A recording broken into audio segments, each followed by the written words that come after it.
नमस्कार, आप देख रहे हैं सिटी पोस्ट लाइव। मैं हूं अभिषेक मिश्रा। लोकतंत्र में जनता मालिक होती है और नेता सेवक, लेकिन कमाल की बात है कि सेवक और मालिक दोनों को चुनाव के वक्त ही एहसास होता है अपनी अपनी असल भूमिका का। जनता मालिक होकर भी मालिक नहीं होती और सेवक तो सेवक होता ही नहीं है।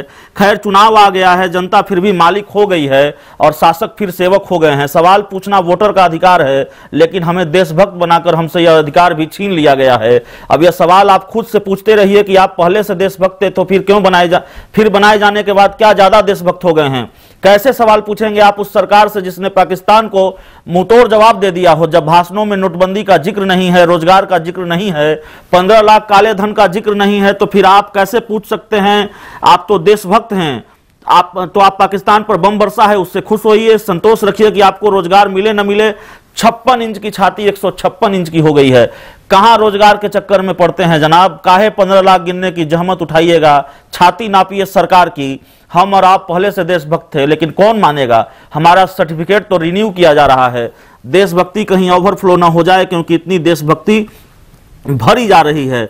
4.5 सालों में नोटबंदी की लाइन में लगकर कितने मरे, वायदों और नीतियों के बीच जो फासला था, उस फासले में कितने किसान, कितने गरीब समा गए। यह सवाल अब मत पूछिए, क्योंकि अब तो यह गिनाया जा रहा है कि एयर स्ट्राइक में पाकिस्तान के 300 मरे। हमारी आपकी छाती तो यह सुनकर ही चौड़ी हो जाती है कि कायर आतंकियों ने पुलवामा जैसी घटना को अंजाम दिया, जिसमें हमारे 40 से ज्यादा जवान शहीद हो गए और हमारी वायुसेना ने आतंकियों को संरक्षण देने वाले पाकिस्तान के घर में घुसकर बम बरसाए, उसके आतंकी ठिकाने तबाह किए।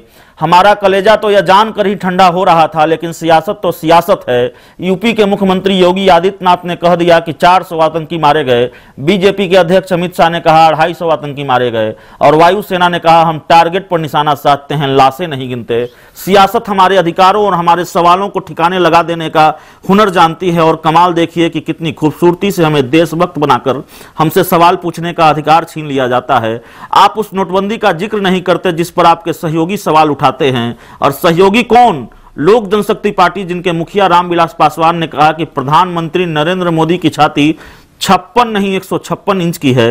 यह संभव नहीं है कि देशभक्ति और शहादत को सियासत चुनाव के वक्त स्वघोषित मुद्दा बना दे, लेकिन कितनी खूबसूरती से यह अघोषित मुद्दा बन गया है। आप समझते रहिए, जरा सोचिए वो छात्र कितना मेधावी होगा और उसके सफल होने की गुंजाइश कितनी बढ़ जाएगी, जो इम्तिहान के वक्त यह तय करे कि सवाल क्या होगा।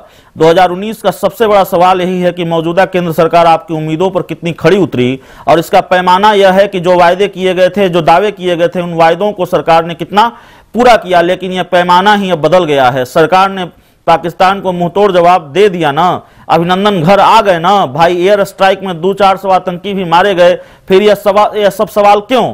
दिल्ली बीजेपी के अध्यक्ष मनोज तिवारी सेना की वर्दी पहनकर घूम ही रहे हैं। आप भी वोट डालने सेना की वर्दी पहनकर निकलिए, ताकि वोटर कम और देशभक्त ज्यादा दिखें। राजनीति और तमाशे का चोली दामन वाला साथ हो गया है, इसलिए नेताओं का चोला भी बदल गया है। कुर्ता पैजामा के बाद अब सेना की वर्दी। मैं नहीं जानता आप इस तमाशे से खुश हैं या नहीं, लेकिन यह आपको और हमको पता है। हम सब इस तमाशे के तमाशबीन बना दिए गए हैं। बस देखते हैं और मन ही मन मुस्कुरा लेते हैं कि आखिर हमें मूर्ख कितना समझा जाता है, और हम यह सोचकर संतोष कर लेते हैं कि हम तो मूर्ख हैं नहीं। अगर आपको हमारी ये खबर अच्छी लगे तो इसे अपने दोस्तों के साथ शेयर करें, हमारे YouTube चैनल को सब्सक्राइब करें, बेल आइकन जरूर दबा दें ताकि हमारी खबरें सबसे पहले आप तक पहुंचे। प्यार, समर्थन और सहयोग के लिए बहुत बहुत धन्यवाद।